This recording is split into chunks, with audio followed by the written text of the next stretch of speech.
Usually we leave on Thursday afternoon at 3 o'clock, and we come back Monday afternoon at 6 o'clock and vote. No one knows anybody. They don't have any relationships. They don't understand why they are as they were.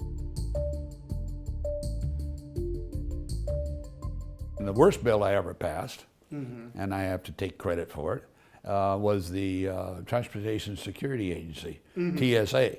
And that was my bill when I was chairman. Right, yeah. And under George Bush, George Bush. No, I remember that. It was right after 9/11. And 9/11 wasn't right after. I got condemned for that because I really took the time to write the bill. I went to different countries. They had them come here, Israel and all the other countries, and to see what do you do for aviation security. And so we copied that principle. Right. And if you read the bill, it's a doggone good bill. But again, what did I say about regulations? We never expected to have a TSA using mictometer stuff. We expected an eyeball and a thumbprint. We're still not there. Right. Yeah. And that's why I'm frustrated, because it was never implemented right. And we got 65,000 people working. Sure, they got a job, but I don't believe, truthfully, we're any safer we were before we passed the bill.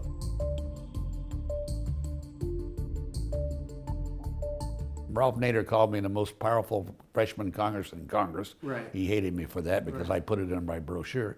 And the truth of the matter, he said it. And it's because we were right in the pipeline. Then it's given us 20 billion barrels of oil in the last 35, 36 years, or more than that now, come to think about it. That and the Magnuson-Stevens Act, and by the way, that started in the House. Right. Gary Studs and I wrote that bill. Right. And they went over to the Senate, and God bless Ted Stevens and Magnuson, because they were equal. Magnuson was the chairman, Ted was the ranking member of that committee, the Commerce Committee. They took credit and signed their names to it. How about any other regrets? I mean, you've been sort of attracted some controversy for some things over the years. I've never really apologized really for anything I've done. Some of the stuff I say, it probably is not appropriate or politically correct. By the way, I think politically correctness has destroyed the political system.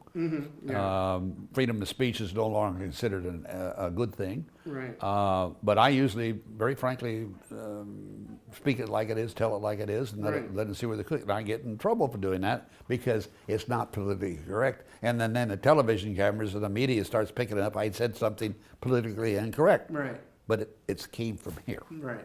And that's the difference,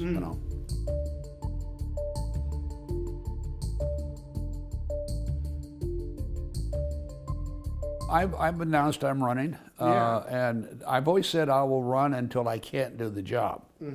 And who knows, when you're 86 years old, 86 in maturity, something could happen tomorrow. And that, if it does, and I can't do the job, I will not do it. As long as I feel good physically, mentally, I'm a little screwed up, but that makes me a good congressman. Right. I've not changed that part. Right. But physically, if I can't do it, I'm not going to be a Claude Pepper. Right. And I don't. People don't remember who Claude Pepper, No, but I he's remember, an old friend of mine. But he when they finally finished, he would be in a wheelchair, and they'd tell him exactly how to vote and what to say. Ain't going to happen. Right. I'm going to be out of here by that time. Right. I got a real plus, though, going for me. I got a new wife, Right. and she's a nurse, and she's a lovely lady, and she takes care of me, and I think she'll be able to tell me if I, very frankly, don't see the light, and that'll help out. But there's no way out of this life of ours but death. And I know that, and I've known it for many years, and I just enjoy what I do, and I want to keep doing it as long as I can.